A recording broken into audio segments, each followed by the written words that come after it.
சத்தியவசன நிகழ்ச்சியை பார்த்து கொண்டு அதன் மூலமாக நன்மை பெறுகிறதான ஒவ்வொருக்கும் எனது அன்பார்ந்த நன்றியும் வாழ்த்துதல்களையும் தெரிவித்துக் கொள்ளுகிறேன். உங்களது வாழ்க்கையிலே யாராவது உங்களை சொல்லியிருக்கிறார்களா, நீங்கள் இந்த உலகத்திலே கடந்து போகிற ஒருவர் தான், நிச்சயமாக நிலையாக நிற்காதவர்கள் என்று சொல்லுகிற வழியிலே நீங்கள் எப்படி யோசிப்பீர்கள் அன்பானவர்களே? எங்களது வாழ்க்கையிலே அநேக நேரம் எங்களை யாராவது பெரிய காரியங்களை சாதித்து அடுத்த சந்ததிக்கும் அநேகருக்கு பிரபல்யமானவர்களாக ஆகுவதற்கு அநேகர் முயற்சி செய்யலாம். சொன்னால் எங்களுக்கும் விருப்பம் தானே. சில பேர் சொல்லுவாங்க தான், இந்த தாத்தாட தாத்தா இப்படியெல்லாம் செய்தார், இந்த வீட்டை கட்டியது, இந்த கட்டிடத்தை கட்டியது இவர்தான் அப்படின்னு எல்லாம் சொல்லுவாங்க. அண்மையில் எனக்கு ஒரு ஆள் சொல்லியிருந்தார், இலங்கையில் இருக்கிறதான பெரிதான ஒரு கட்டிடத்தை டிசைன் பண்ணது இவர் தான், அவரது சந்ததியிலே வந்தவர் தான் இவர் என்று சொல்லி அறிமுகப்படுத்தினார்கள். அன்பானவர்களே, சில வழிகளே அது அருமையானதாக இருக்கும். ஆனால் வேதாகமத்திலே காணலாம், தேவனுக்காக வாழ்ந்த மக்கள், தேவனை பிரியப்படுத்த தேவனுக்காக தங்களது வாழ்க்கையை அர்ப்பணித்து உண்மையாக வாழ்ந்த மக்களை குறித்து சொல்லுகிறதான ஒரு காரியம் அன்பானவர்களே. அதிலிருந்து நாம் கற்றுக்கொள்வோமா? எபிரேயர் 12ஆம் அதிகாரம் 1ஆம் வசனம். ஆகையால் மேகம் போன்ற இத்தனை திரளான சாட்சிகள் நம்மை சூழ்ந்து கொண்டிருக்க, பாரமான யாவற்றையும் நம்மை சுற்றி நெருங்கி நிற்க பாவத்தையும் தள்ளிவிட்டு விசுவாசத்தை துவக்குகிறவரும் முடிக்கிறவருமாயிருக்கிற இயேசுவை நோக்கி நமக்கு நியமித்திருக்கிற ஓட்டத்திலே பொறுமையாக ஓடக்கடவோம். இந்த பகுதியை வாசிக்கிற வேளையிலே, இதற்கு முன்பதாக எபிரேயர் புத்தகம் 11ஆம் அதிகாரத்தை காணுகிற வேளையிலே அநேகர் சொல்லுவாங்க, விசுவாசத்தின் வீரர்கள், இல்லாட்டி விசுவாசத்தினாலே பெரிய காரியங்களை சாதித்தவர்களது பேர் பட்டியல் என்று சொல்லி மக்கள் கூறுவதுண்டு. ஆனால் வேதாகமம் விசுவாசத்தின் வீரர்கள் என்று சொல்லி ஒரு பெயரை கொடுக்கவில்லை. அந்த 11ஆம் அதிகாரத்திலே குறிப்பிடப்பட்டிருக்கதான மக்கள் ஏறக்குறைய 16 நபர்களது பெயர்கள் உண்டு. 24 குழுக்களாக அவர்களை நாங்கள் பிரிக்கலாம். அவர்களை குறித்து போடப்பட்டிருக்க சொல்ல என்ன தெரியுமா? மேகம் போன்ற இத்தனை திரளான சாட்சிகள். அதன் அர்த்தம் என்ன தெரியுமா அன்பானவர்களே?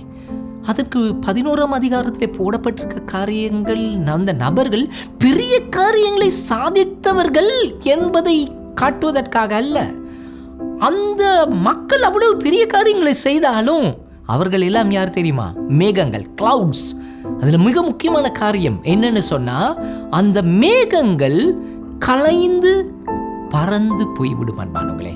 ஆகவே உருவகமாக கதைக்கிறார். ஒரு மேகத்தை குறித்து கதைக்கிறவ இல்லை, ஆனால் மேகத்தை தேவனை பின்பற்றுகிற மக்களுக்கு ஒப்பிட்டு கதைக்கிறார்.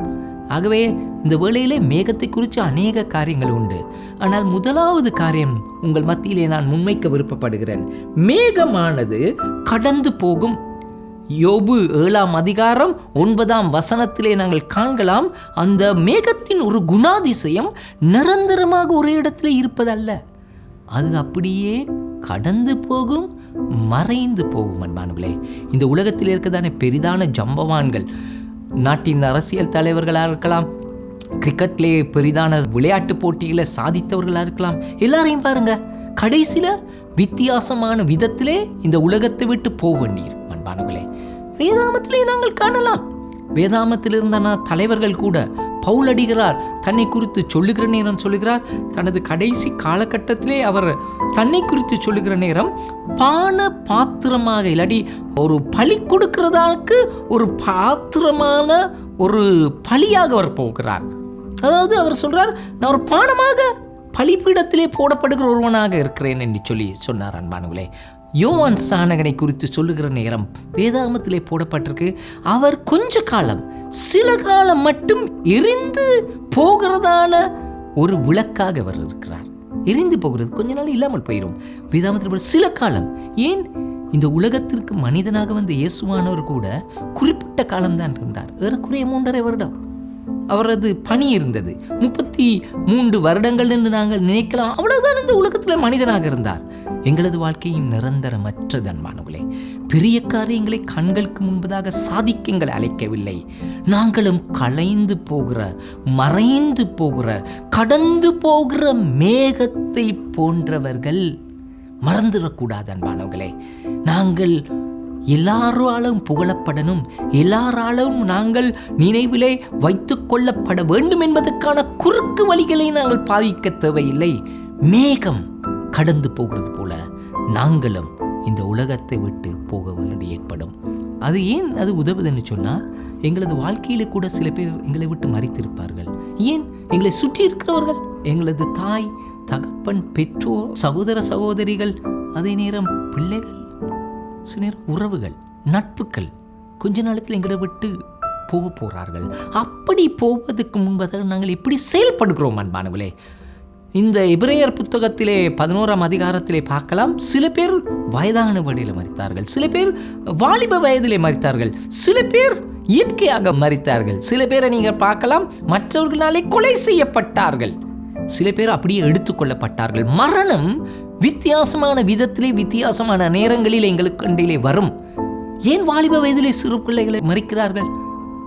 சில வேளைகளில் எங்களுக்கு காரணத்தை சொல்லாவிட்டாலும், எந்த வயதிலே நாங்கள் இருந்தாலும் ஒரு நாள் விட்டுட்டு இந்த இடத்தை விட்டு போக வேண்டும்.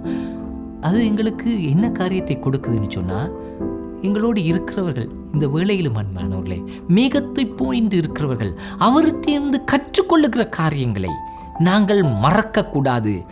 அது ஒரு காரியம். இத்தனையும் திரளான மேகங்கள் போன்றன்னு சொல்லி அவர்கள்ட்ட கற்றுக்கொள்ளுகிறது. அவர்கள் கற்றுக் கொடுத்த காரியங்கள் அது அவர்களை பின்பற்றுகிறதல்ல, கிறிஸ்துவானவரை தேவனை பின்பற்றுகிறது. அவரிடம் கற்றுக்கொண்டதை மறந்து போகிறார்கள். இரண்டாவது காரியம், அப்படிப்பட்ட மக்களை கனம் பண்ணணும். சில நேரம் எங்களோட வாழ்க்கை இந்த உலகத்திலே நாங்கள் தொடர்ந்து இருப்போம்னு சொல்றதுக்கான பணத்தை சம்பாதிக்கிறதுக்கு போராடி கொண்டிருக்கோமா? பேரை பெற்றுக்கொள்வதற்காக நாங்கள் போராடி கொண்டிருக்கிறோமா? சில நேரம் எங்களது குடும்பத்திலே மிகவும் நெருக்கமானவரை இழந்ததினாலே, ஏன் ஆண்டவர் இதை செய்தீர், ஏன் இத்தனை வயதில், இல்லாட்டி இத்தனை மரணங்கள் எனது வீட்டிலே நடந்திருக்குதே என்று சொல்லி நீங்கள் உள்ளத்திலே அல்லல் பட்டு கொண்டிருக்கிறீர்கள்னாலும் மறந்துடாய்ங்க. நிரந்தரமற்றது. நாம் மேகத்தை போன்றவர்கள் கடந்து போகிறோம். நாங்கள் சாதித்த சாதனைகளை இன்னொருவர் அப்படியே முறியடிக்கலாம், புதியவர் வரலாம், புதிய விதத்திலே செய்யலாம். அதை தான் எங்கள் ஆண்டவர் சிருஷ்டித்திருக்கிறார். ஆனால் எங்களுக்கு கொடுக்கப்பட்டிருக்க அந்த காலகட்டத்திலே மேகமாக நாங்கள் இருக்கிறோமா, இல்லாட்டி நிரந்தரமாக இருக்க போகிறோம் என்ற எண்ணத்தோடு வாழுகிறோம் அன்பானவர்களே? கர்த்தர் தாமே அழைக்கிறார். நாங்கள் மேகங்களைப் போல வாழ அழைக்கிறார். ஜம்பாவன்கள் மற்றவர்கள் கண்ணுக்கு தெரிகிறதான பெரிதான அதிசயமான வீரர்கள் என்பதை காட்டுவதற்காக நட்சத்திரங்களாக திகழ அழைக்கவில்லை. மேகத்தை போல் வாழ்வோமா?